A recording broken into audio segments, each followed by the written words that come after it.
Little minds are big dreamers. They are smart, budding achievers. Let them experience the joy of discovering and get their creative spirit soaring.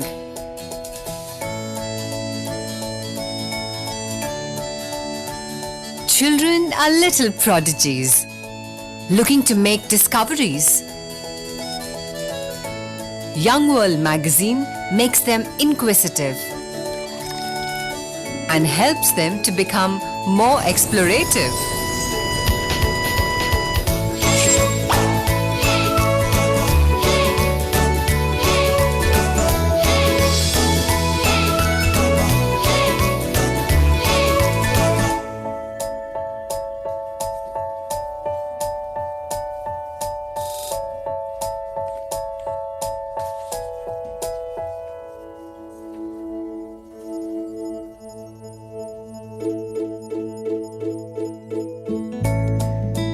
There's so much to learn and a lot to ponder.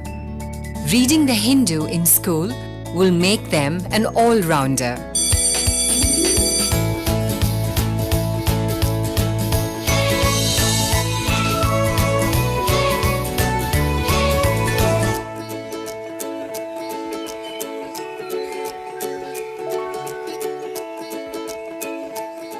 Here's a special Sunday magazine for children, where activities and world news grab their attention. Let them see the world in interesting ways and enjoy having productive Sundays.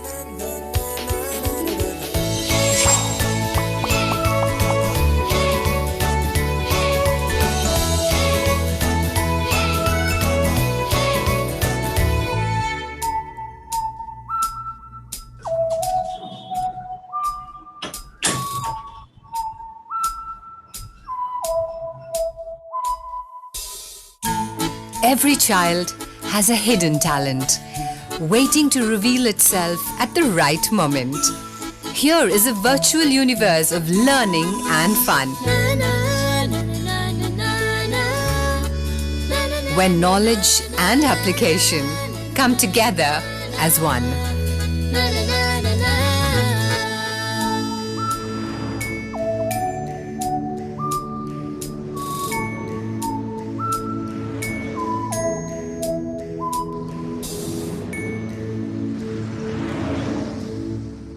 There is something here for every curious little mind in this exciting interactive world that's one of a kind. Always ready and always on the go. Young World Club is a fun place to grow.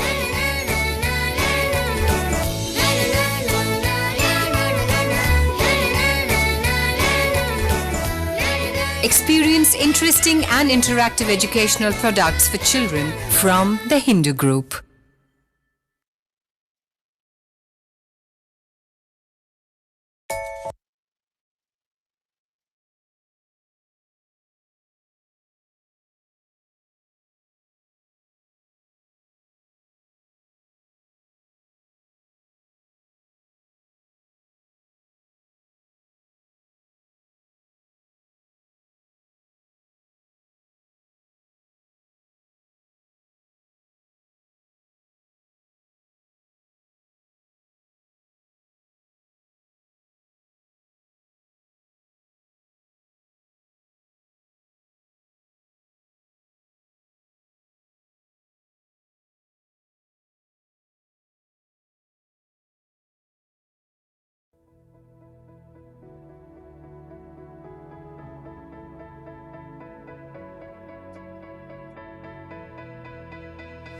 Your enterprise is only as healthy as your employees and customers.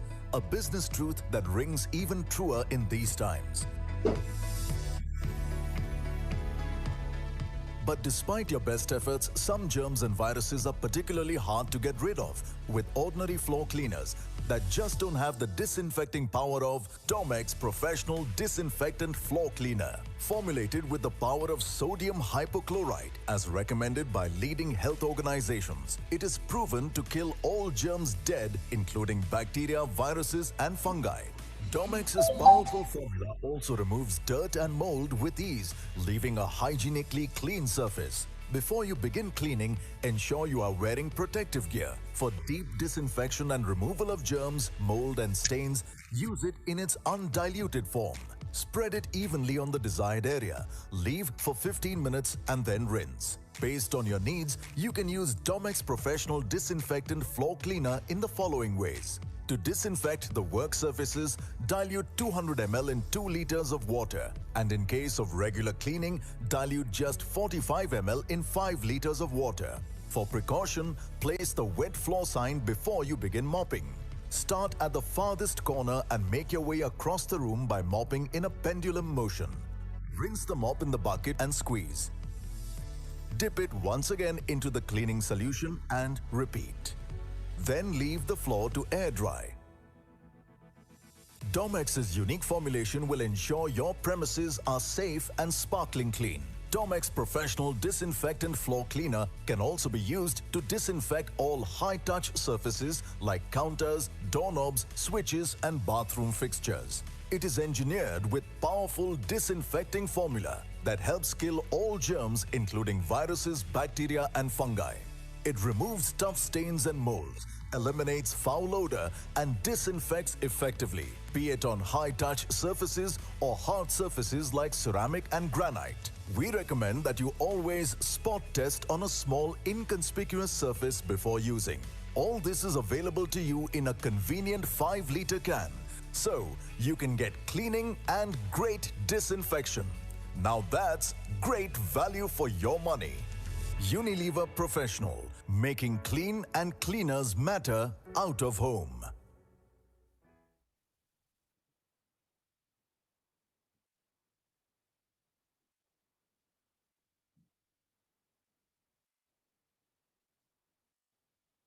Life boy की तरफ से ये संदेश जनहित में जारी है। Corona virus को फैलने से रोकने के लिए न सिर्फ लाइफ बॉय, आपके पास जो साबुन हो उससे हाथ धोएं या अल्कोहल बेस्ड हैंड सैनिटाइजर का इस्तेमाल करें। आओ साथ मिलकर कोरोना वायरस को इंडिया में फैलने से रोकें।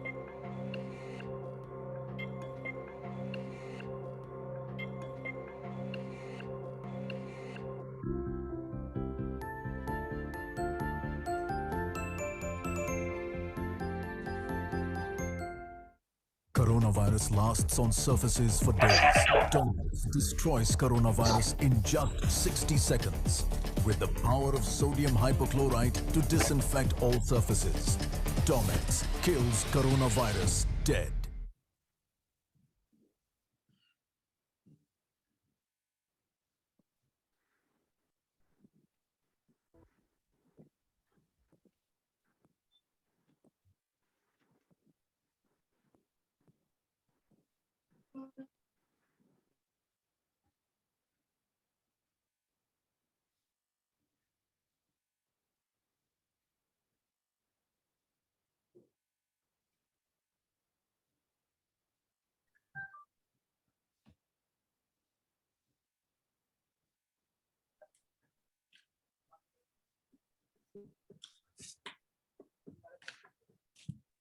Good morning.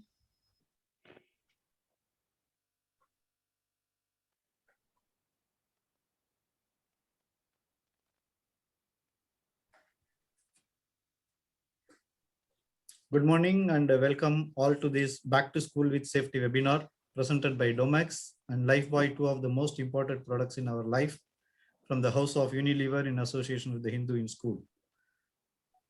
I am Vaidyanathan, General Manager, West of the Hindu Group, would like to brief you on school products, which is reaching out to over 1 million children today.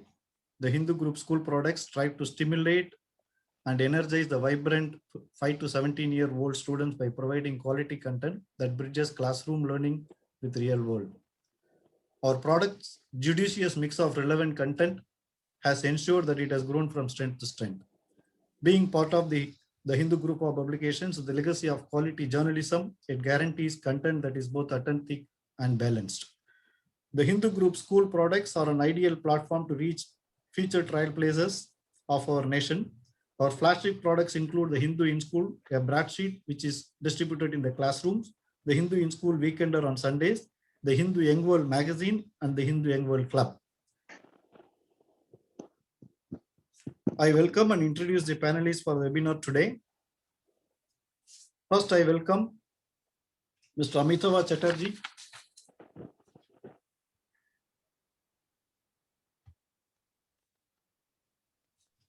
Amitava is a professional with over 20 years of experience in diverse industries such as infrastructure, paints, cleaning chemicals, and equipment and industrial packaging. Presently, he is heading the Unilever professional business for India as country head and is passionate about creating a world where sustainable cleaning is commonplace. Cleaning in commonplace. Amitava has an engineering degree with a post-graduation in management. Welcome, sir. I also would like to introduce Dr. Nicholas Valerian Correa, Principal of New Horizon Public School, Airoli, and as Executive Director of the New Horizon Group of Schools under the aegis of Nagar Yuvak Shikshan Sanstha. Dr. Correa has served as an academician and educator in esteemed educational institution for the last 27 years. Dr. Correa has served a premier educational institution in a senior post. Dr. Correa has been contributing his thoughts on education in all leading publications, including The Hindu. Welcome, Dr. Correa. I also would like to welcome and introduce Mrs. Vidya Nikhil Purao. She is a principal of SCD Barfiwala High School and Junior College. Mrs. Vidya Purao is a state level awardee from Kala Sadhana Kranti, Jyoti Savitri Bai Phule Adarsh Shiksha for 2021. Mrs. Vidya is a passionate educator for 2.5 decades who has unique distinction of heading a state board aided school with all facilities and amenities, which can be compared to any private schools. Welcome, ma'am. The next most important person in this webinar is our moderator, Dr. Seema Negi.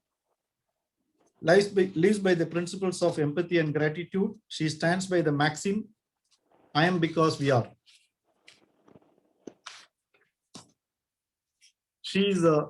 Dr. Negi is a global goodwill ambassador, an education leader, and the director principal of Sanjeevani World School, Mumbai, India. Coordinator for SAARC Nations Regional Committee for Global Youth Parliament, Secretary General from India for Global Talk Education, and is a proud Rotarian and social ambassador for Indian Development Foundation. President of WICCI, Women Indian Chamber of Commerce and Industry, Maharashtra, Education Policy Council. She is an eminent speaker, moderator, panelist at various conference events, summits at global platform. I also welcome Mr. Ajit Potinath, National Head for Hygiene and Cleaning Business, Hindustan Unilever. Now I request Mr. Amitava for his keynote address.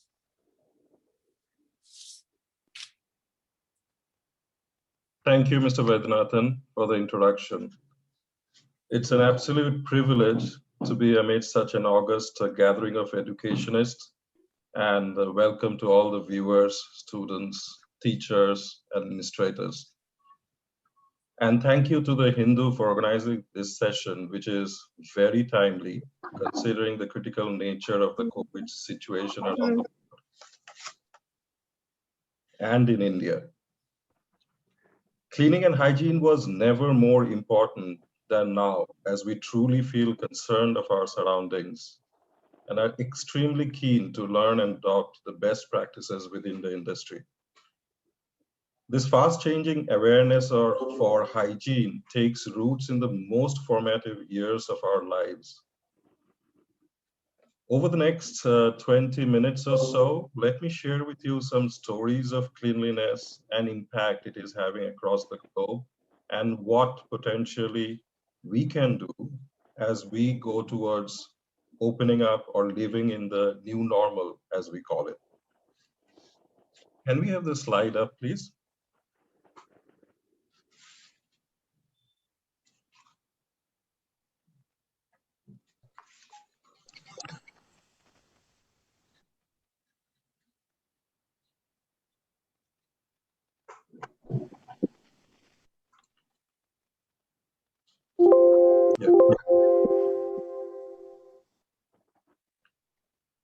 Play the video, please.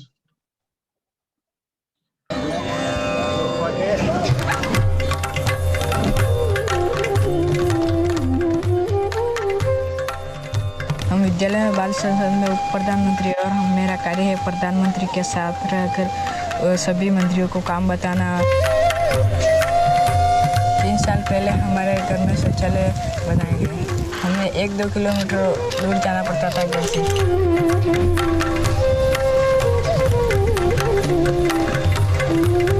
हमें अन्य बीमारी होती थी, जैसे दस्त लगते थे, तो विद्यालय में हमारी उपस्थिति नहीं रहती थी। तो फिर हमारे गुरुजी ने हमको बताया कि शौचालय बना पर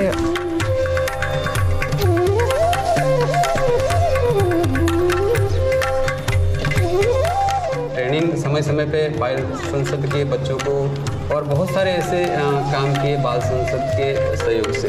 स्वच्छता के बारे में हम मीटिंग रखते हैं बहुत सारी, और इसमें सभी बच्चों को साथ रहकर उनको सभी तरह से स्वच्छता के बारे में समझाते। स्कूल में सीखा हुआ ज्ञान वास्तव में घर घर तक पहुंचाने का काम बाल संसद के बच्चों द्वारा बेहतर ढंग से किया जाने लगा। बच्चे कहने का मतलब बीमार हो रहे थे, घर आके बोल रहे थे कि मम्मी टॉयलेट बनाओ। इसके पापा से जिद कर रहे थे। जब हमारे घर पे शौचालय नहीं था तब हमारे बहन और हम दोनों ने जाके घर पे बहुत जिद करते थे, और रोज़ जिद की तब जाकर हमारे पिताजी ने शौचालय बनाया। तो अभी मेरे बच्चे स्वस्थ हैं, अब कोई बीमारी नहीं है, अच्छे अभी। मेरे बेटे का ये सपना है कि आगे जाके पढ़ाई करेगा और कुछ न कुछ बन के बताएगा ही। हम बड़े होकर टीचर बनना चाहते हैं। अगर हमारी जड़ें मजबूत होंगी तो पेड़ मजबूती से खड़ा रहता है। बच्चों की नींव मजबूत होगी तो आगे उनकी लाइफ बहुत अच्छी जा सकती है।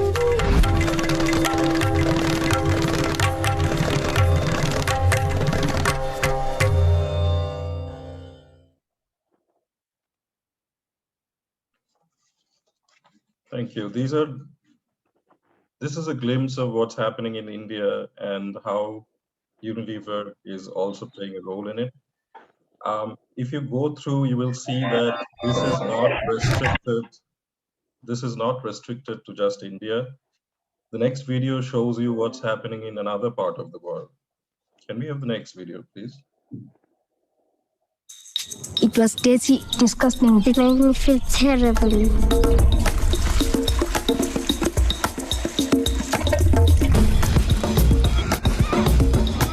The children would not go to the toilets. They would say, if they are smelling, it's not easy to go in there.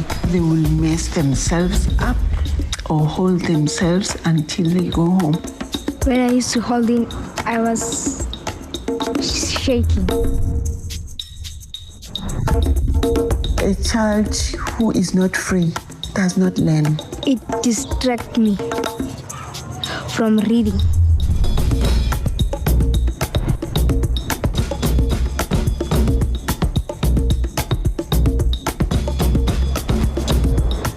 My name is Tembi Agnes Zwane. I am a janitor at Ebuhleni Primary. Before we were just cleaning the toilets after school, but now we clean it twice a day. It teaches me a lot. Right, are you ready? Yes. There's a pee and a poo at the bottom of the toilet. Flush it, flush it. Flush it, flush it. All away. All away. And There are children who are doing better in school now because we've had a less number of children who are sick. It makes me feel happy. Now that I clean, I like going to school. Every child has a right to a toilet, and every child has a right to a safe toilet. The community around has a very positive attitude. Everybody was willing to come up with something that is going to help to keep the toilets clean. So the future of the school, I see it brighter.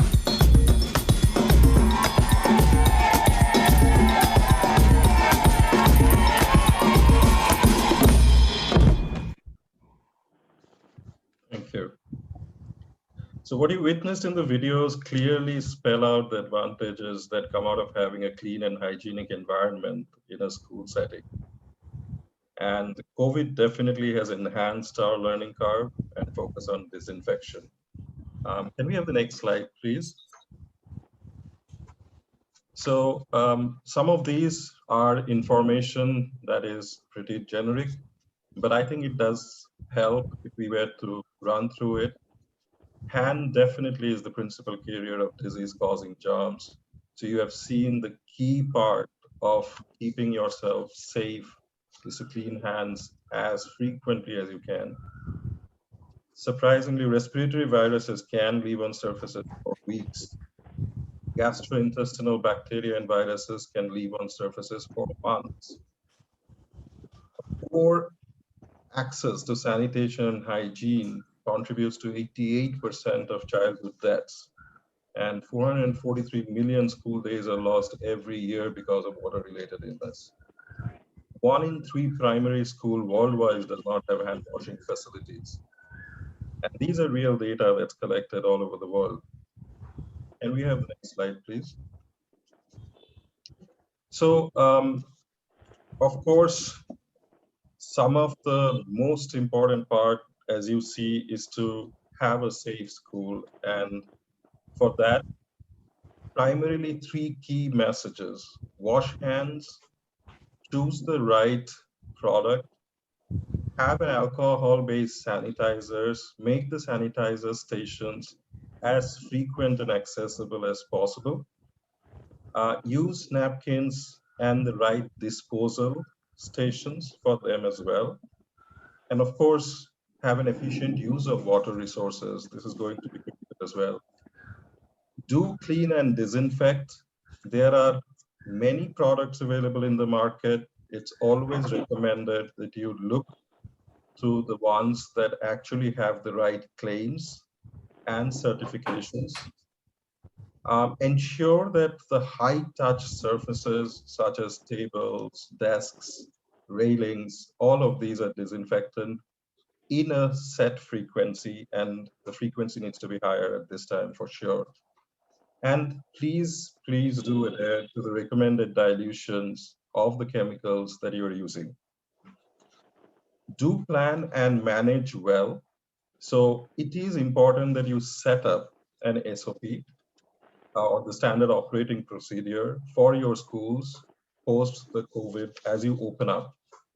You do have the right protective equipments in place for the people and the janitorial staff who are using it. Have a waste disposal process and have a clear checklist to monitor, as you know what works is when you monitor it regularly. Yeah. I would like to spend a little bit time on this because this is very critical in terms of having the hygiene culture. And with all the educationists in this forum right now, who better would understand that it all starts with building habits. A lot of time of cleanliness of school is tied to the funding, I'm aware, but as a parent, teacher, or even simply as a concerned citizen, here are a few things that we can do. Ensure the janitors are trained. Just putting a mop or a vacuum cleaner in the hands of the cleaner does not ensure that she is able to do her job in the most effective manner. It is important that the basic science of the job is well understood with emphasis on how to prevent cross-contamination. Your chemical supplier could be of immense help. Scrutinize your cleaning protocol and RFP. Do ensure that your cleaning service is not cut to the lowest service bidders. But once done, ensure the operators are held to their deliverables. Work with your chemical supplier as well as the operator to establish the right cleaning plan. Advocate for better cleaning standards and programs. It's important not to do simply the bare minimum, but adopt the most effective plan. Adopt existing standards or use existing best practices. And something important, do thank a cleaner. The single most important thing a parent, student, or a teacher or administrator can do to improve cleaning in schools is show appreciation for the people doing the job. The task, honestly, I think we have all been in the lockdown situation. So I think we appreciate that this task is hard and often thankless. So showing the custodial workers that you see them and appreciate the work they are doing goes a long way. While there are mixed feelings on the best way to educate the children in the importance of a clean surrounding, this is definitely one of the key things that would help them to build the sense of gratitude for the janitorial job, which normally is looked down upon. So nothing stops and nothing can be better than a regular and repetitive practical training to enhance everybody's capability. And it's also important that you speak up against stigma for helping some of the students who might be coming back or maybe having cases happen in their house. Yeah. Next slide, please.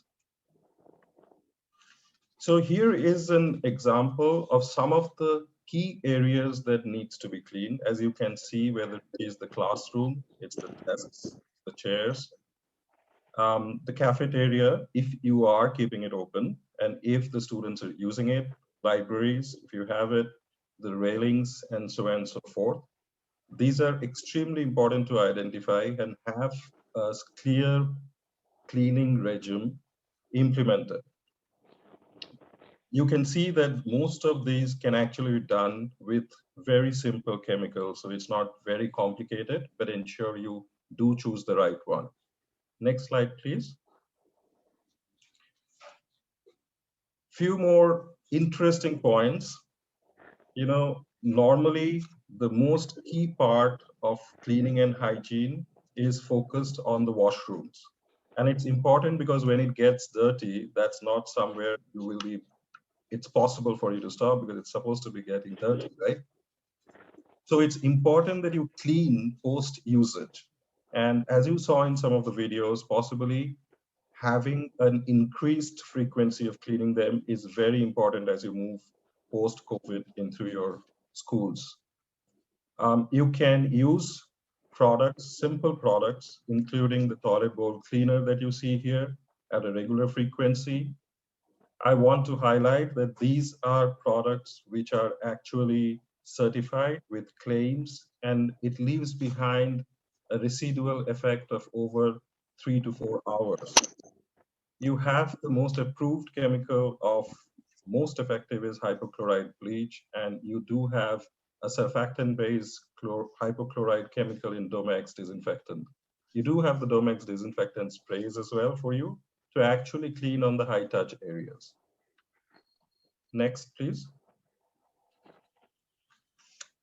For the rest of the places, a very effective source of cleaning are these germ removal wipes. Comes with claims. At times, it's even seen that what works best is when you possibly hand over to your students a packet of these wipes, which helps them to keep their surroundings clean. And of course, some of the very key high-touch areas are the switches, the door handles, stairways, and railings. Yeah. Next slide. You see here an entire product portfolio to make the life of the cleaning staff and the administrators extremely easy and non-complicated. Most of these products that you see could potentially keep your premises with the right safety protocol that you would want to implement. So a disinfectant spray with a sodium hypochlorite technology actually cleans and disinfects and removes 99.99% germs. The sodium hypochlorite in a 5-liter or 2-liter pack, perfect for cleaning your other surfaces, including floors. You have the toilet bowl cleaner. It has a patented technology that actually keeps your toilets smelling fresh for a much longer period of time and kills germs. Of course, the wipes, as we said, perfect for usage, especially for high-touch areas. So whether you are recommending it for your janitorial staff, or even for that matter, personally, to keep your surroundings safe and to ensure that you have something relevant available to you, is a Domex germ removal wipes. Next slide, please. This is very important, and we would like to highlight that possibly the only product range in the market which also has a Green Pro certification. So basically, this is an equivalent to a green product evaluated to be compliant to the volatile organic compound that you normally find in other chemicals, and it's safe for use in most of the facilities. So the entire range is Green Pro certified, and should you wish to go into the CII websites, you'll actually find this listed there as well. Next slide, please. I think we cannot obviously emphasize any more the importance of hand disinfection in the safety of the individual. As they say, the health is in your hand. The practice of 20-second hand washing is critical for safety and hygiene, not only for the students, but also for the teachers and staff. It is also important that adequate hand washing and hand sanitizing stations are made available across the facility that would enable hand sanitizing on the go. Having short sessions every day in class at the beginning of the class, finding hand washing technique, or maybe just singing the happy birthday song as you wash your hands, go a long way in instilling these good habits. As we always say, never forget that thumb when you wash, or did you wash your hands for 20 seconds? Wherever possible, do resort to alcohol hand rubs to sanitize. Next slide, please. This is a quick snapshot on one of the programs that we did. I think it will be familiar to some of you, where Unilever Professional, Domex, and Lifebuoy partnered with the school, and you can see what could possibly instill confidence within the children and within the staff when they are coming back, especially when they come back in groups. Yeah. So I would like to end by saying that, we are going through something that has been unprecedented. But we are also confident that we would all come out of this stronger and wiser. Let us seize this opportunity to build hygiene habits that will stand the test of time and prepare us for a better future. As Nelson Mandela said, education is the most powerful weapon which you can use to change the world. And Unilever will always remain by your side as a trusted partner in this journey. Thank you. Thank you very much.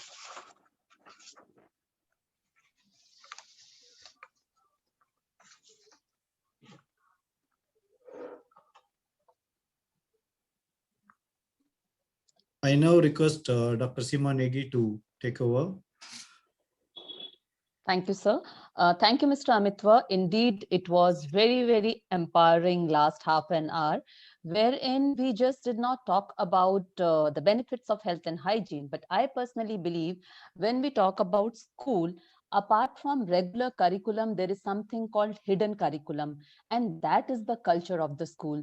And today you very well spoke about how we need to set up this culture, the culture of remaining safe, the culture of safety habits, and the culture of expressing gratitude, because the heart which is full of gratitude is open to abundance. So let's begin our panel discussion by expressing gratitude to all the people because of whom we are here, sitting here safe today. So with that, let's begin the discussion. As we all know that schools are really grappling with multiple challenges, and UNICEF key message regarding COVID-19 and virus-free schools include 3 steps. And these 3 major steps are: identify sick students, parents, and staff before they enter the school. Second is educate and demonstrate positive hygiene practices.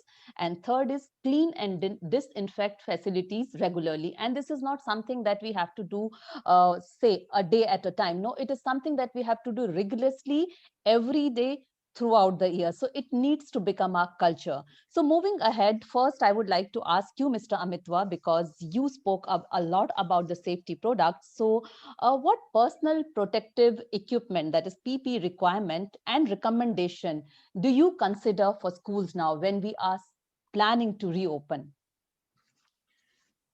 Yeah, very, very good question. I think when we talk about protective equipment, there are two aspects to it. And I'm presuming one part will be about handling chemicals for janitorial stuffs, which I will focus on at this point of time. And I would suggest that any chemical to be used, please read the label, especially if it is from a reputed brand. It will always have the directions on the back of the label. If you're getting into a professional kind of a supplier, like an Unilever professional, you have resource, you have access to people and experts who can train the staff in terms of the best practices. Normally, a glove during preparation of a solution in the beginning of the day is necessary. There should ideally be an eye wash station in a facility that is installed, just in case there are any untoward incidents that happen. A lot of schools do have a doctor on call, for example, for other reasons, and normally any incident that could happen from a chemical can be handled by these doctors. So you do not necessarily need to take any unduly aggressive stance on it. But yes, you need to follow the set standards for handling chemicals. Some of the points, like the wipes usage, is hence highly recommended because they can be used and they are safer for skin as well. So you should promote those kind of products as well, where you need to disinfect and clean more frequently. Of course, as you know, again, there has been a lot of talks on hand sanitizers or hand washers. Again, it is very important that you actually choose the right hand sanitizer. You have possibly, many of us have seen, there are multiple variants. Sticking to a particular reputed brand is important.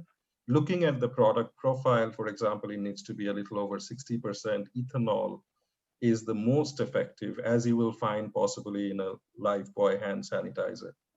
So these are some of the steps that I would recommend.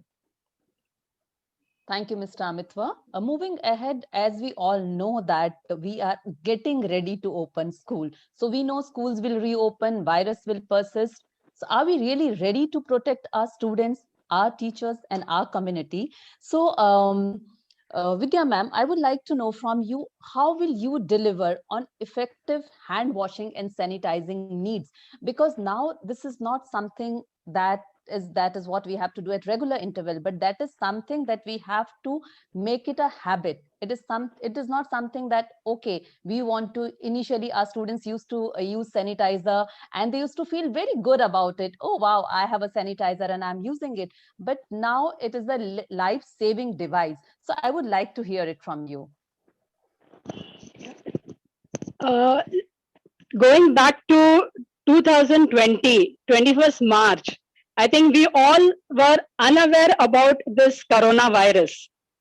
That time we were told all of a sudden by our education department that we have to go online. We were all unaware as to how we were going to teach online. But we all have learned it and we are now actually teaching our students online. Similarly, if we can learn those things, we can also inculcate these habits in our students. And as sir rightly said in the beginning that, you know, like if you play some jingles on your PA system, okay, now take out the sanitizer and clean your hands. Or as we start in the beginning of the year, we have orientation programs for our parents as to how the school functions. We can have such orientation programs online before we actually call the students to the school. So all this can be done, and I think students will enjoy, and students always listen to their teachers. So that is the biggest weapon in our hand, that yes, we are teachers and students listen to us.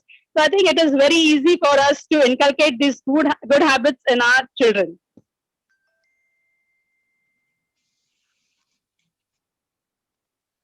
Rightly said. Students always look up to their teachers and they do listen to them. And I think now each and every child is waiting to come back to school. And we as educators are really looking forward to it, because ultimately when we go to our school, we think we are entering a building, not a school, because the soul is missing. So moving ahead, Dr. Nicholas, I would like to know from you, suppose the schools are open, students are back to school, but then what will be the triggers for closing the schools again after reopening?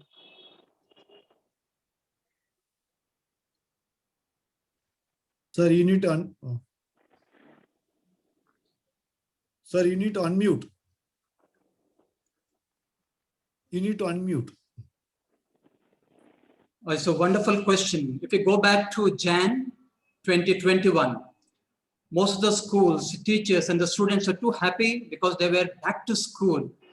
State governments across the country gave permission to reopen schools. Even in Maharashtra, many of the districts opened the school, except for few districts, few places like Mumbai, metropolitan region, or in Pune, or in Nagpur. Rest of Maharashtra, I think schools are open. All were very happy. I think when these protocols, when certain relaxation were given for reopening, people also got little relaxed and they thought back to normal. When everyone thought back to normal, I think people started gathering in groups. They were back again with the play equipments, forgot about social distancing, forgot about basic protocols of safety. And this trigger, I think this is one of the main reasons, that relaxation and casual attitude can be one of the main reason for the trigger. I think yesterday we heard from Honorable Chief Minister in the conference, I think in the address to the state, I think situation is grievous, and within a day or two, I think there can be a square one decision, which I think he doesn't want to declare lockdown, but again, situation is very serious. Otherwise, if we as citizens don't take care, I think lockdown is imminent. So just we need not be casual. I think we need to, as Mr. Amitwa Chatterjee said, we need to make it as a culture. Safety, hygiene need to be our culture. Just we add so many good practices in our school culture. Safety and hygiene also need to be one of the good practices now. As Vidya Madam said, teachers are the best models to teach, and it can be taught through jingles in the assembly, in the orientation programs. Yes, we need to orient parents and the children and also the public. That's not enough. Public, when we say, yes, we say generally it is only, do I carry or do I the transmitter of this virus? No, I'm not alone. If you go back to 1 year, it was mainly the adults who were affected. If you see today, it is mostly the children. And that too, they are not aware. They're asymptomatic. And they carry, I think they become the main transmitters because they are not aware that they are affected. And you just count the chain in which they come in contact with. So this triggers again, because they go around, they play in the equipments, others come there, they touch around. I was just watching a video in the YouTube, I think somewhere in Kalyan. I think one of the doctors in his own society asked a small boy to wear his mask. And without mask, he was not allowing him to use the lift. But the boy was not ready to listen. Then I think he complained to his parent, and the parent reacted very badly. I think all citizens need to understand, we cannot react. It is not a matter of reaction. It is not only a matter of one person. It is a matter of society. It is a matter of the entire state. Entire globe is fighting this pandemic. So we need to be responsible. So triggers, we cannot be one or two triggers. There are various triggers. Responsibility is one of the main triggers. We've all become responsible and become sensitive to the need of not only oneself, but also of others' health. I think things should be back to normal. So very well said, Dr. Nicholas. We need to be responsible not only for our own health, but responsible for the entire community, our society, country, nation, and world at large. That is something that we have to begin with. And the attitudinal change, which is really important. I mean, that's something we have seen in Maharashtra, Mumbai also. The attitudinal change has still not come. You have given a very good example of the child who was not wearing mask and how parents are reacting to that. I think we need to understand students are the harbinger of change. They are the one who can become the social ambassador if they inculcate these values. And these values are joint responsibility, not just school, but school and parents together. So if we can do that, then definitely we can hope for a better tomorrow. So moving ahead, Mr. Amitwa, I would like to ask from you, from your expertise, how should school provide care for students who may potentially be the carrier of this virus? Yeah, so I think if you look at WHO or CDC recommendations also globally, there are various standards that's being followed globally, and it depends on the country, the community, the place where you are located, for example. I can just give you one or two examples. So if you look at Singapore as a country, a much smaller country, they have actually adopted something called a token system, yeah, where they actually have a digital way of tracking for every student their health, which goes beyond the school and into their home as well. Now, of course, that is possible because of Singapore, a smaller country, the population is much small, it's possible to implement.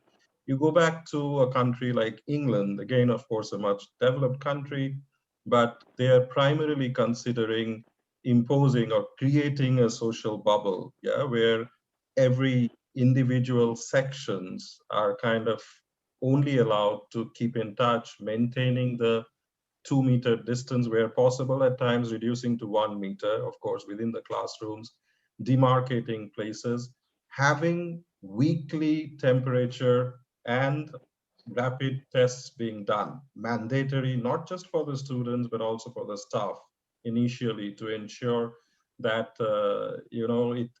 you can at least track it. There is no foolproof way. I wish there was, but I think the whole world is still, grappling over it. But we can only take these preventive precautions of constant monitoring at a set frequency as the students come back. Very important that we make it very aware for the students that there is no stigma if there was somebody who felt sick. It is important to stay at home and nothing could be missed, even if they don't come to school.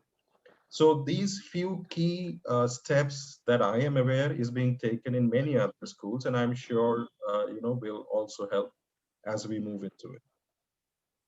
The very important message that I can take from your answer is parents need to understand that if the child is unwell and the child does not attend the school, trust me, the child is not missing out on anything. In fact, the child is showing how responsible he or she is by not coming to school. So I want all the educators and parents to take this message that school is always standing behind the child. What you need to do is inculcate right habit. Thank you so much, Mr. Amitwa. That was really empowering. Now, moving ahead, Vidya ma'am, as we know that as educators, we have to face a lot of challenges, and these challenges are over and above our academic commitments. We have to work on social distancing. Our teachers will have to teach wearing the mask, which sometimes might be very difficult to take 35 minutes class wearing mask. So their health, their hygiene, everything is our responsibility now. So how do you think when students will come back to school, how will you deal with students and teachers' social and emotional needs, because they will be coming back to school after a very long period? For example, like we are a state board school, and each class we have about 60 students. Naturally, we cannot call all the 60 students on a particular day. So we will have to divide them, like 30 students on one day and 30 on the next day. Also, the sitting arrangement we'll have to take care of, like we can ask them to sit in the Z form where we can maintain social distancing.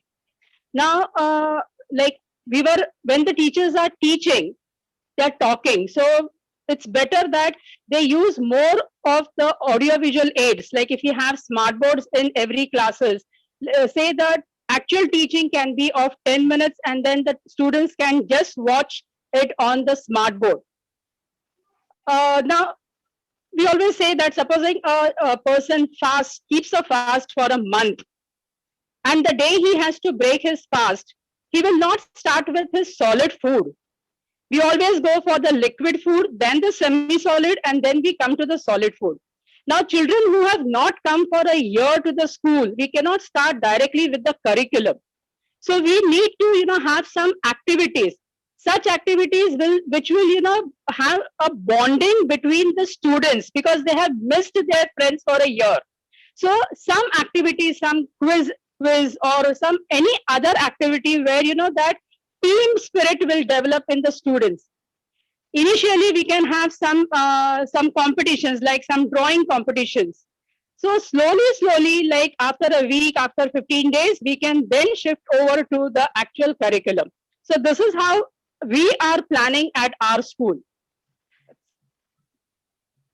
That's beautiful. And that Z seating arrangement definitely will maintain social distancing also. And whenever students will come back, because we still do not know, I think each one of us will be more focused on their social emotional need, the play policy of school, and ensuring that I think the role of counselor will become much more important than any other academic subject. We as educators know that we'll take care of academics, but before that, it's the social emotional needs of our students which needs to be taken care of. And equally important is the need of our teachers also that we have to take care of. So moving ahead, Dr. Nicholas, question which is again in conjunction with the question that I asked Vidya ma'am, we have spoken about the social emotional need of students and staff, but how do you ensure the safety and security, which is not just physical form, but the kind of fear that they have in their mind? So how do you ensure that you will provide them that kind of safety and security where they're out of this corona fear, where they are coming to school with free will, where they are not forced to come to school because school is calling them to teach or parents are telling children to teach? How will we deal with that? Seema madam, when I first heard this topic, back to school with safety, I just recollected a 1986 American comedy film, Back to School, in which a wealthy but uneducated father goes back to his school to show solidarity with his discouraged son. And he learns that education cannot be bought and happiness cannot be bought. He needs his company. So today, when we speak about safety, so emotional safety is one of the very important aspects in the lives of children. It's not only children, even the teachers. Last 1 year had been a great spoiler, also a great educator. I can't say spoiler, can't label it as a spoiler, but the situation has created in such a way, maybe because of the compulsion, children are stuck to the electronic devices. Recently, one of the parents came to me and said, sir, my child is always on the electronic device. It is very difficult to know whether the child is studying or is gossiping or is doing something unwanted. I'm unaware because he's all the time with the electronic device.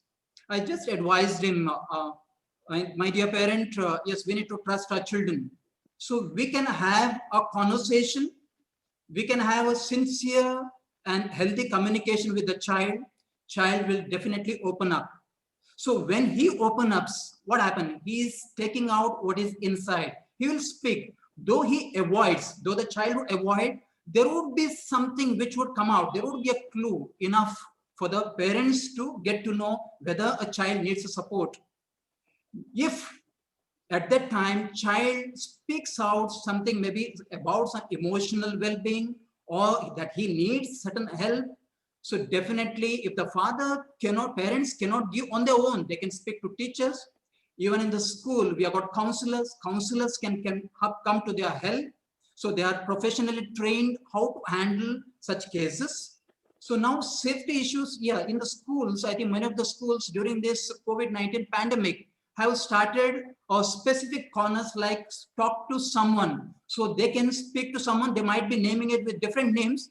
So they can speak to the teacher, or they can speak to a counselor, or they can speak to any other person who is with whom that child is comfortable with. So here the child feels comfortable. Now here, when you speak about safety, here comfort is one of the very important thing for the child. We need to create that comfort for the child, because we do not know last year what has happened. What are those things child has observed, imitated, and learned behind the curtain? So we are not aware. So teacher is online teaching the child, inquires, but behind the curtain, what is happening, even teacher is not aware. So we cannot wait for the child to come to school. So it is very important through interaction, and maybe through any other way. Maybe we can also conduct various competition. I think somewhere in December, our drawing teachers conducted certain competitions, and we found some of the competitions through some of the paintings, a child was speaking, giving a message. Then I had to ask one of our teachers, yes, speak to the child, because the image seemed to be a child was looking very exclusive and apart from the rest of the group. So this sometimes pictures, sometimes articles also speak. I think we need to read between the line, find various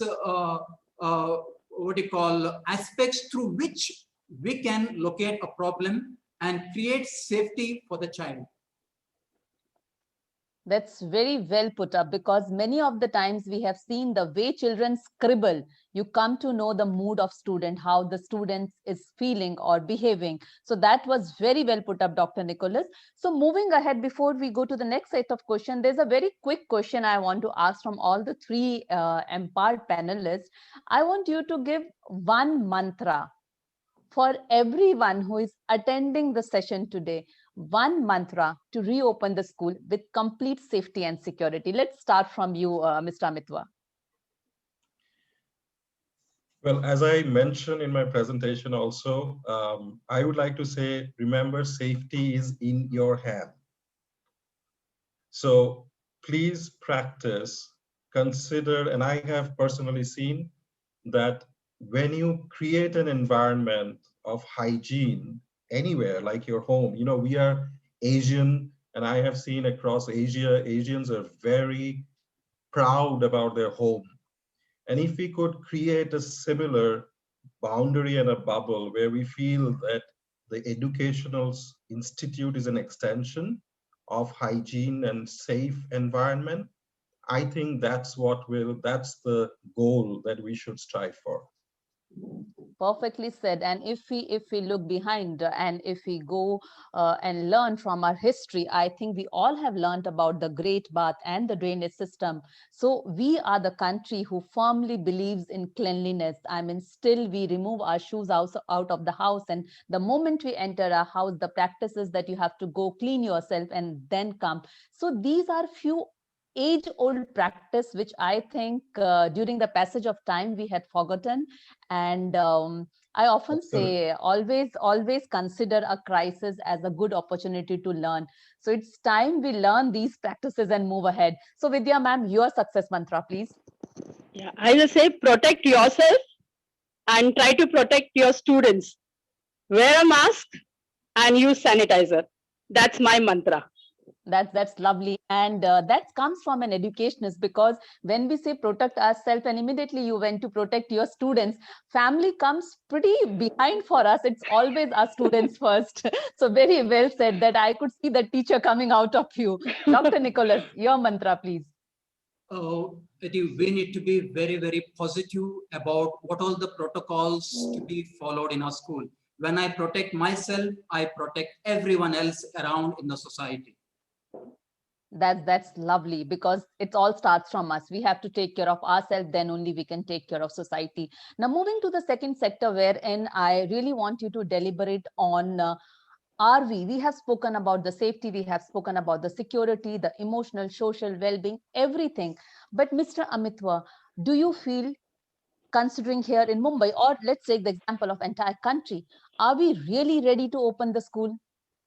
And if yes, what are the guidelines although you have spoken about the guidelines in detail, but what are the 2 or 3 main points that you want everyone to understand, that so you can repeat those points so that it is ingrained in our minds and brains that yes, this is what is the need of the hour?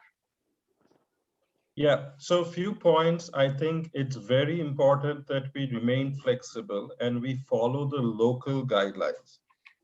As you know, if you have a pocket, you know, the way the municipality is actually approaching in Mumbai is amazingly efficient, if you may say so. The way they are, you know, completely locking down certain areas, please follow those rules and don't go out of the way for sure to force open an institution. That is very, very key. But having said that, even if you are opening up, please set a very clear guideline for a cleaning and hygienic institution. There are cases, I have 2 children, and I know that many of the teachers sometimes, or the administrators, are having to go back to school, even if it is in small numbers. It is important that you maintain the facilities with the right protocol as if you have the entire school operating. And that is not only going to ensure the safety of the teachers and the administrators who are going back, but it will prepare for a day when you are open and you are allowing the students to walk back through those gates. So this is what I would like to highly recommend. And please, it is not complicated. It is about I know many of the administrators have already got very much involved and are very much aware about the hygiene practices. Choose the right protocol, choose the right people who can support you on that. Thank you so much. So, Mrs. Vidya, as Mr. Amitav rightly said, setting, getting, and I'll add something, setting, getting, and achieving. So how do we ensure that when we are reopening the school, we are following all the 3 attributes? We are setting the right standard, we are getting the right things, and we are achieving what we have desired for. See, actually, last year when we were closing the school, we were not ready for it. So the question that is, are we ready now to reopen the school? I think until and unless the students come to school, we will not understand what difficulties we are going to face. So once we face those difficulties, then only we can find out solutions to overcome those difficulties. Now already our students know that yes, when they are entering the school, thermal checks are going to be done. Once they sit on their bench, or before sitting on their own bench, they are going to use those wipes to clean the benches. As and when in between, we are going to play those jingles so that students know that they are going to use the sanitizer. Now, as we were giving recess in the pre-corona period, we cannot give recess to all the students at one time. So it has to be, we have to allow them to use the washroom like class-wise. Another thing is that teachers also need to, like every day in the assembly, we need to inform, we need to educate the students as to what precaution in a day they have going to take. So I think when we follow all the protocols, all the SOPs given by the government, let us have a positive frame of mind. Let us move ahead and let us understand what are the difficulties we are going to face. Let us ourselves find the solutions for those difficulties. I think that is the way we are going to function once the schools reopen. So thank you, Vidya ma'am. Yes, we have to find out the solution because every situation comes with a solution. So with that positive note, Dr. Nicholas, I would like to ask you, like last year was disaster-driven digitalization. This year is well-planned digitalization, whether it is online or it is hybrid module or it is physical school. And again, the question remains, are we ready? Yes, when you say for physical schooling, if I see overall scenario across the country and especially in Maharashtra, we are not fully ready. If I see, I don't speak about my school, But if I see the entire scenario across the country and across the state, we are not ready. But in the meantime, we cannot say that we are not ready. We need to find ways out. So today or tomorrow, we need to get ready. Maybe this situation right now, cases are rising, it might be a particular phase. So by June, the situation might be back to normal. So we need to prepare the children psychologically. Now it is very important. So prepare, I think I just remember one of the lines of the famous Russian revolutionary and the architect of Soviet Russia, Vladimir Lenin. There are decades where nothing happens and there are weeks where decades happen. So now we need to wait for where decades would happen.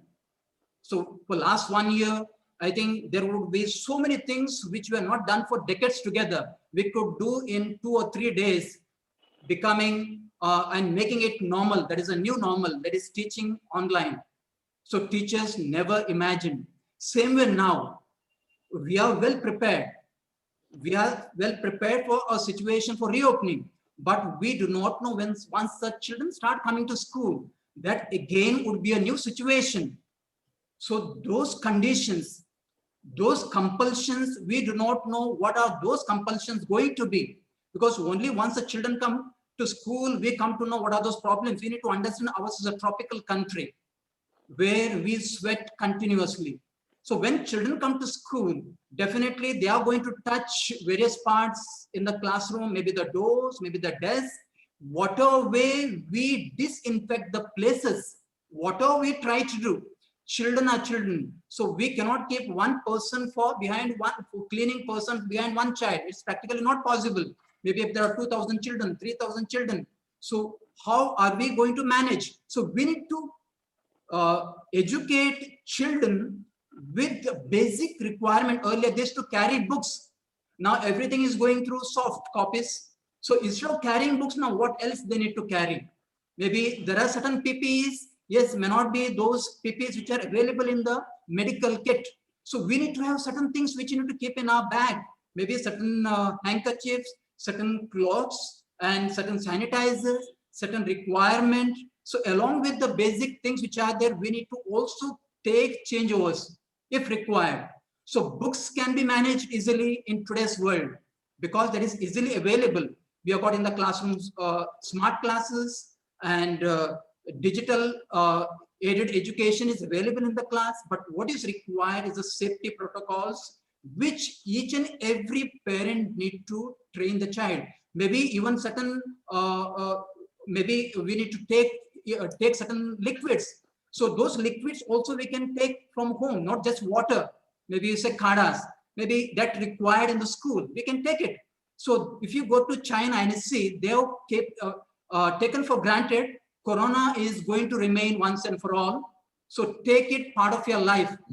And there even the children have made it part of their life, and they are going to school thinking that there is a problem. Mentally they are prepared. So we need to prepare ourselves first as teachers and prepare children also mentally and also the parents. So once everyone is mentally prepared, we are back to school with normal situation. Even if Corona is there, we can go back to school. Very well said, sir. As I said in the beginning, schools will reopen, virus will persist. It will. And very soon we will realize that in the list of many viruses, there is one more virus, that is coronavirus.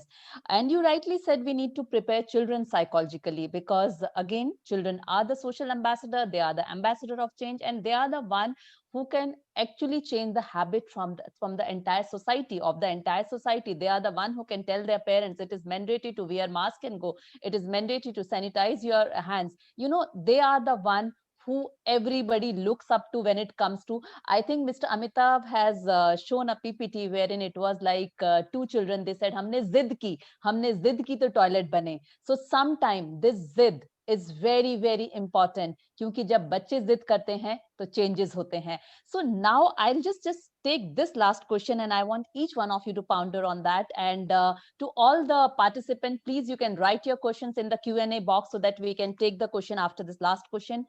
How do we prepare children psychologically? I think Dr. Nicholas has given a very good example of China. Now, what about India? What about Mumbai? What about other states? How will we prepare our children psychologically to come back to school? We'll start with you, Mrs. Vidya. Oh, I'm just waiting for my students to come back to school. So I think, see, as rightly said, this virus is not going to go, it's going to remain. So we need to be brave. We need to make our students brave enough to face it. I think if we as educators, we as teachers, if we tell them the right things at the right time, and as we all know that students listen to the teachers more than their parents, they listen to the teachers. So yes, we all need to be brave enough. Seema ma'am, I can see you, you're sitting in your own cabin. So that shows that what come may, we are going to go to school. So if we can, yes, you can also. So let us be positive, make our students positive, and also the parents, that come what may, we are there for your kids and we will take care of them when they are in the school. That's it. That's lovely, Vidya ma'am. An educator and a mother, I think that comes that way. And definitely as a leader, we need to establish the practice. It's if we come first, then we can call our staff and then students. So that's what's beautifully put. Yes, Mr. Amitwa, as a parent also, I need to ask from you that how do you prepare your children psychologically? You said you have 2 children. So how do you prepare? So I think I will actually take from your words, because you made a very, very good comment on, that we have possibly forgotten the terms of cleanliness is next to godliness, something that we always grew up with. And you absolutely rightly said that there were many, many good practices that exist in India, and we possibly still follow it, and I'm sure we follow it. We wash our feet every time. Physical purity is possibly the first step that any, irrespective of the type of religion you follow, will take you to divinity. Has always been the case. So I feel, and taking on the positivity, it is absolutely possible to reinstill these habits. I would definitely say that, for the children, they learn the best, they learn the fastest, and they adopt based on examples they see. And this is true, they are faster learners, but that is true for all of us. You will find a clean surrounding automatically forces you to behave in the set format, and you hate to actually dirty those premises. I'll give you one more very small example of industries that actually already practice this. For example, if you get into hospitality industry, the hotels, and you look at the housekeeping staff, they have imbibed this principle of cleanliness, because as they say, the guest is next to God. And they clean every room so meticulously to ensure that it is hygienically clean. And they are able to do it because they follow a set protocol and SOP in place. So these are all examples of things that is happening around us in this country for many years now. We need to adopt best practices, we need to learn from them, and we need to make it a part and parcel of our life. I think that is the simple mantra, nothing very difficult. It all lies again in our hand. So it all begins with I am the mind. If I am set, everything is set. So coming to you, Dr. Nicholas, your last words of wisdom related to the same question. How do you prepare children?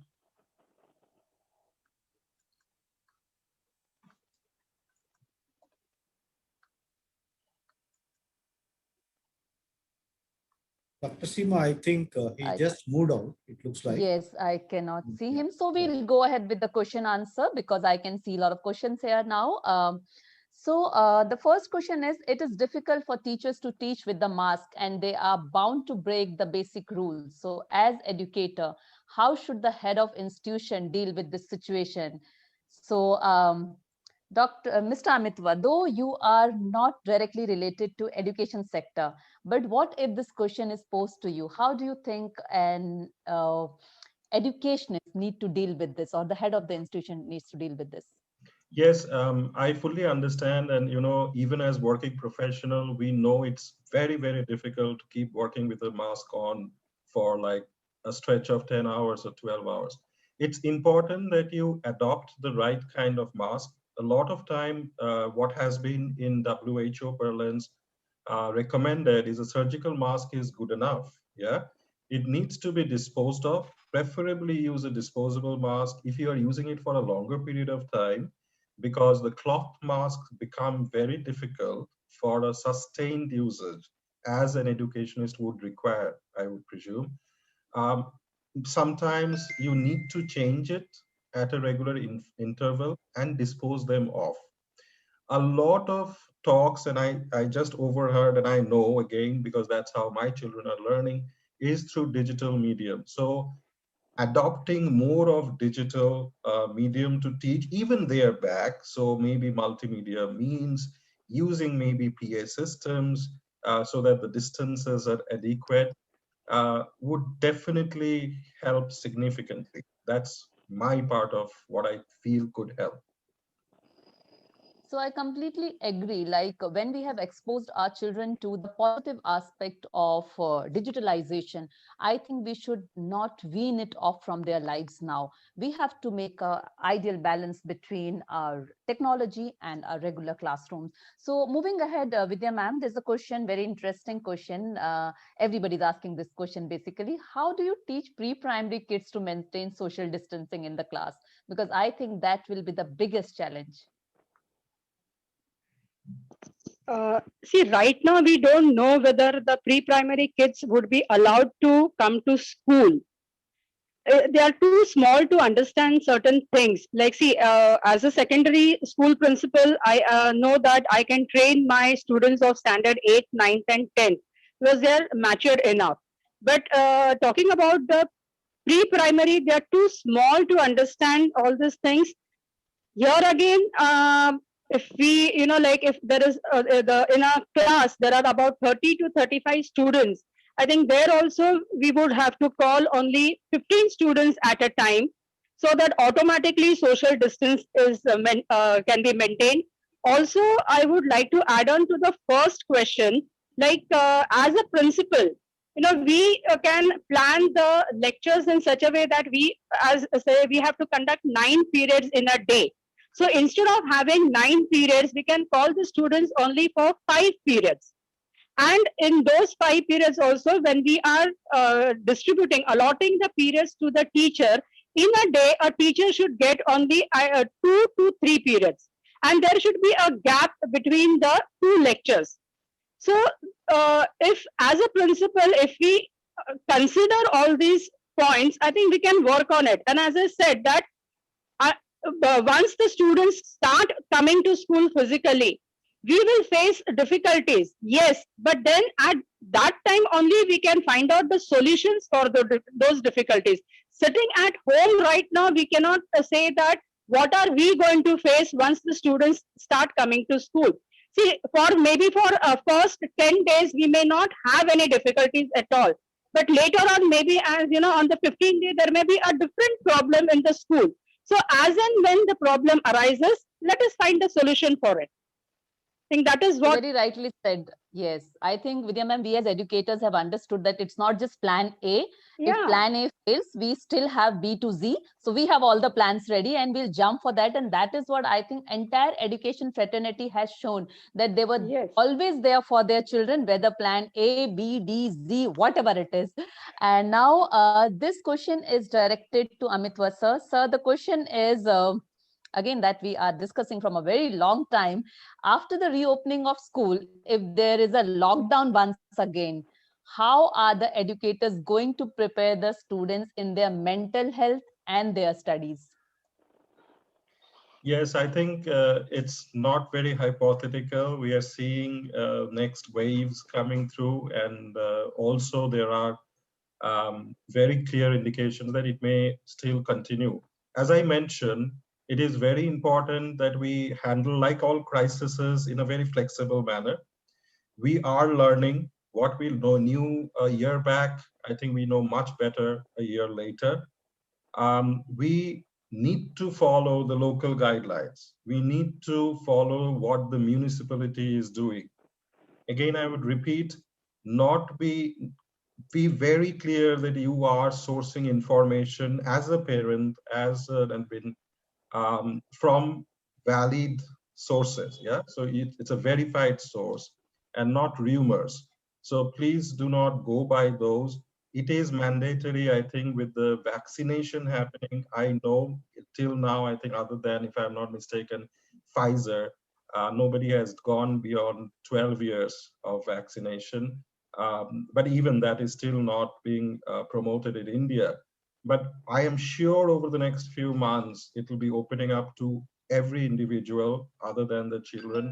So please do vaccinate. And that is possibly what we can do, as Madam Vidya mentioned, that if you are concerned about the students, we all should vaccinate. The parents should vaccinate. And that is mandatory to safeguard not just us, for others. It is going to be a challenge to handle pre-primary, because I think every schools are making that the last phase of opening.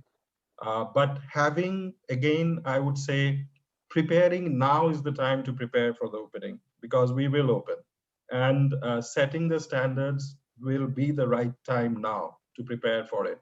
You know, demarcating classes, ensuring that you have sitting places being demarcated. And having that, rigor of follow-up of processes in place will only prepare us better. I think that's what at least keeps me going, looking forward to that future of having our, children getting back. It's important that they will be bringing back a lot during the transportation to school, for example. Even setting those parameters, if you have school buses, that you only have one children a seat, or how do you manage that with so many children to come up? Important questions, not an answer that we all have right now, but I think we should prepare, and the phase-wise opening will help. That's what I feel.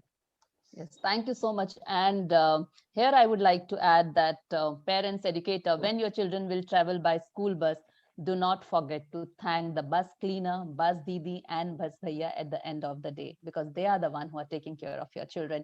So we have Dr. Nicholas here. Dr. Nicholas, there's a question by Kusum Kanwar. It's a very interesting question. It says a mindset change is required in the full system.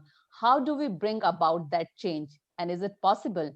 Also, the question says, another question, what are the chances of back to school without everyone being vaccinated?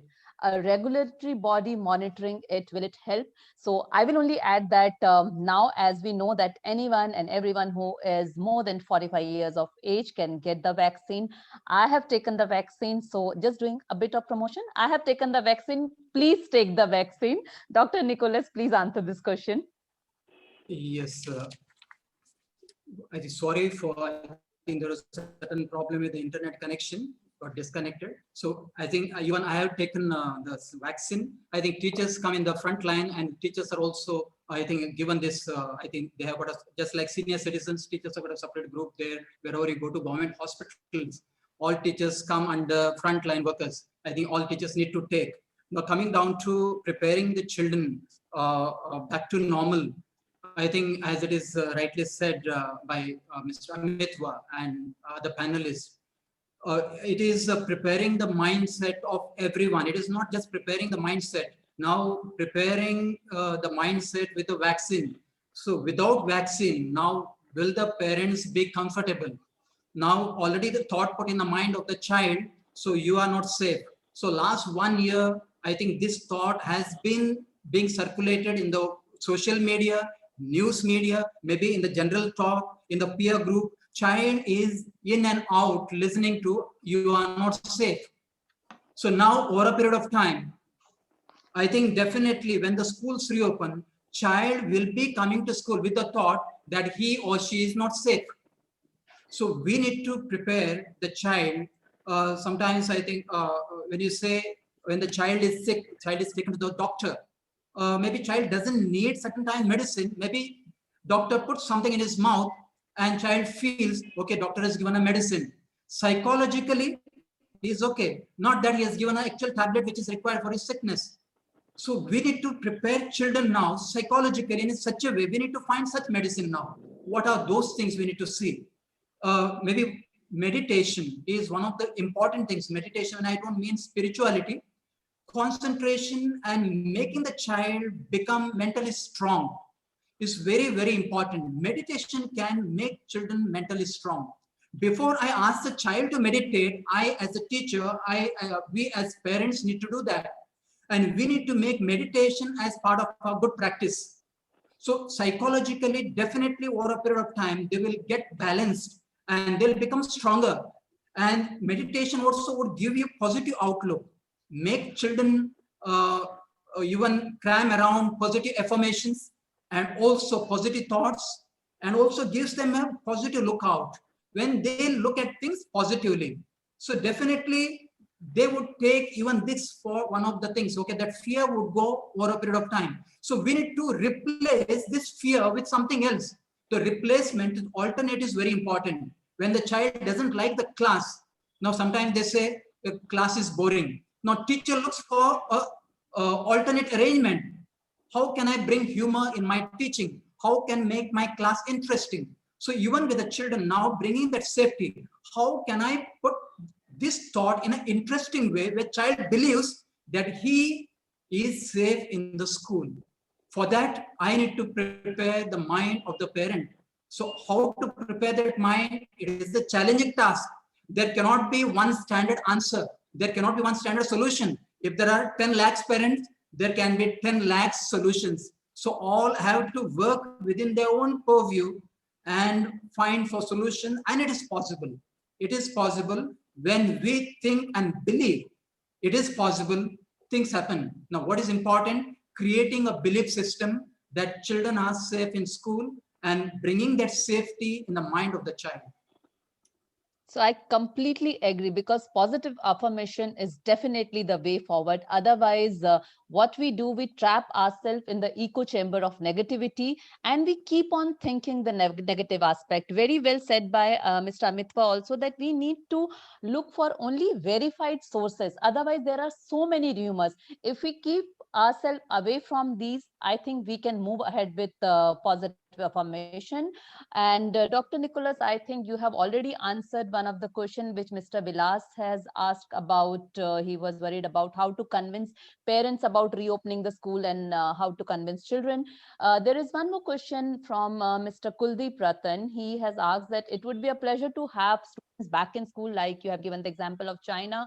But what about commuting? Again, challenging is social distancing and hygiene, which I think Mr. Amitwa has already conveyed while he was answering the question. Mr. Kunaljeet has asked, in this pandemic, nothing is certain. So how school plan against uncertainty? I think uncertainty is there every day, and that is why we are sitting here and we are deliberating how to plan from plan A to plan Z. So if I take all these three questions, I would just like to add something for all the viewers. Please understand, we as educators are always very open, and I think we have shown the best empathetic practice during these time.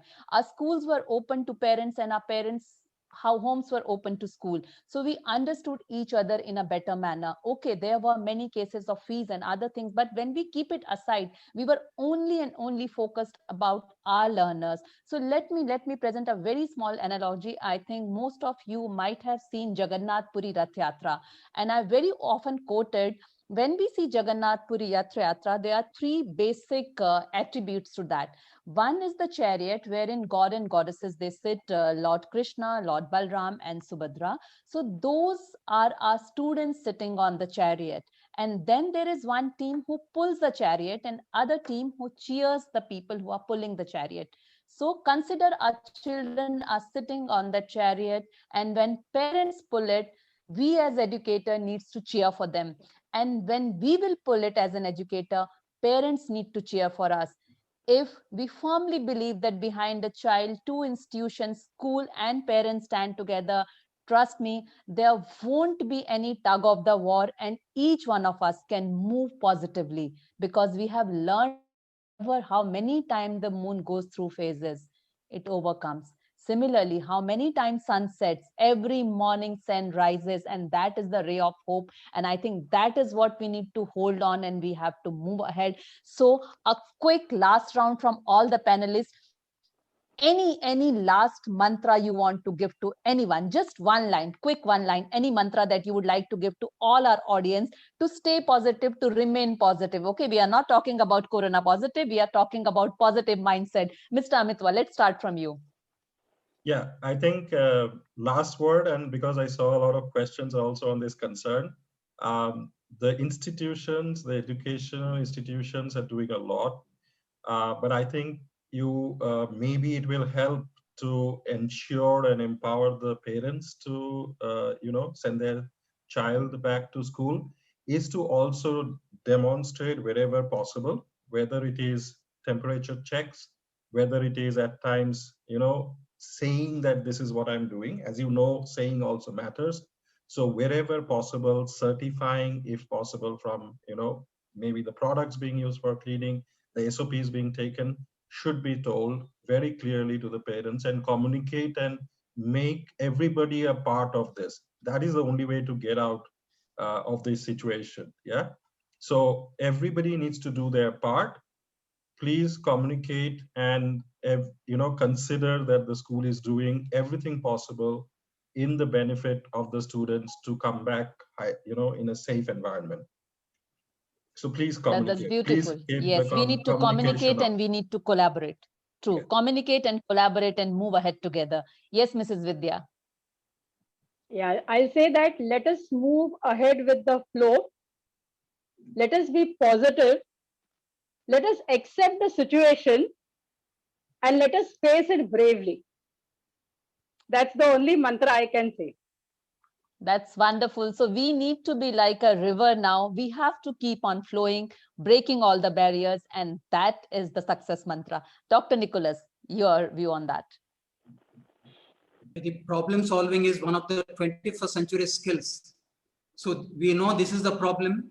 So let's all face this problem together and make children, parents, teachers part of this problem and find a solution collectively. And there is a positive solution which we are going to come. When all of us work together, solution would be always collective. So let's work hand in hand.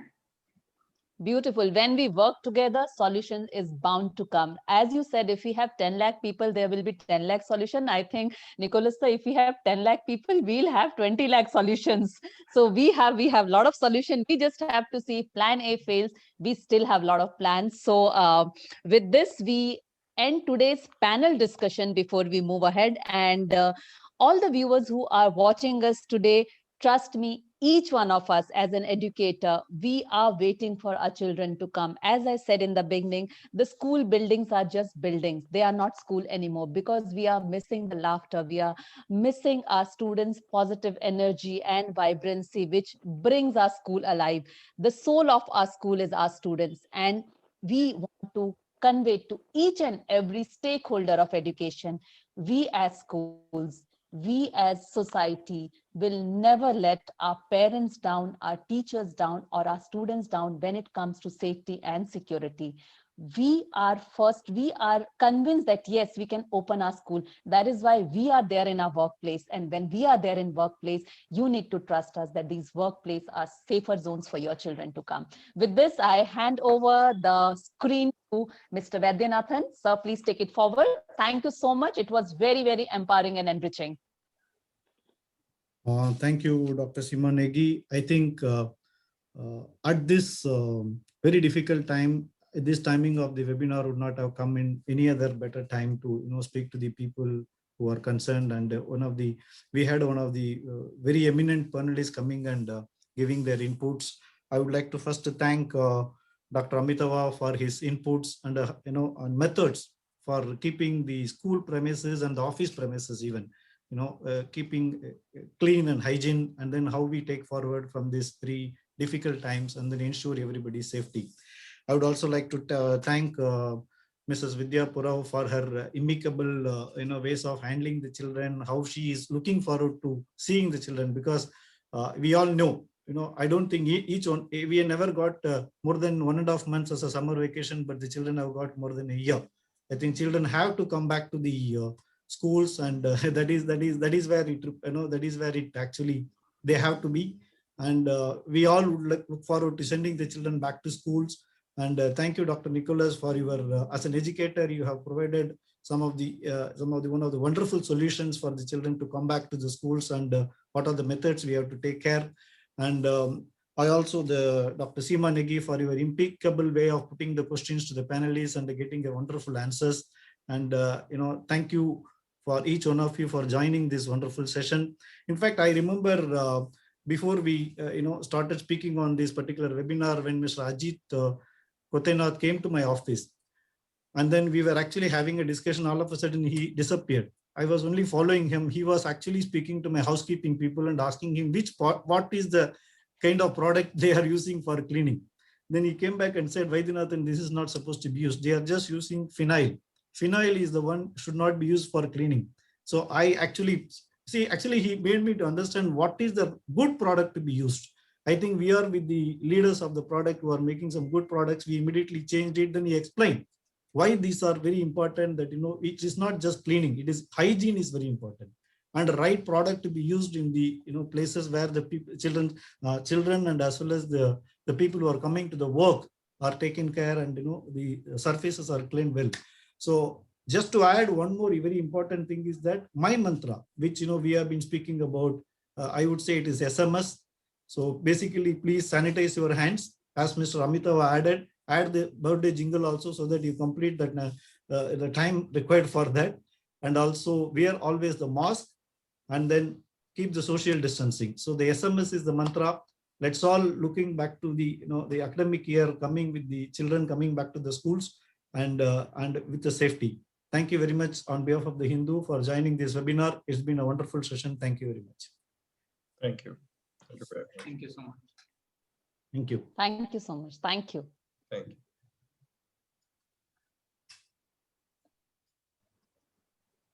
Something very nice written in the Q&A session. I will quickly read it. It says, written by Dilshad Sheikh, history of every institution will remember how we sailed our institution from this drastic situation.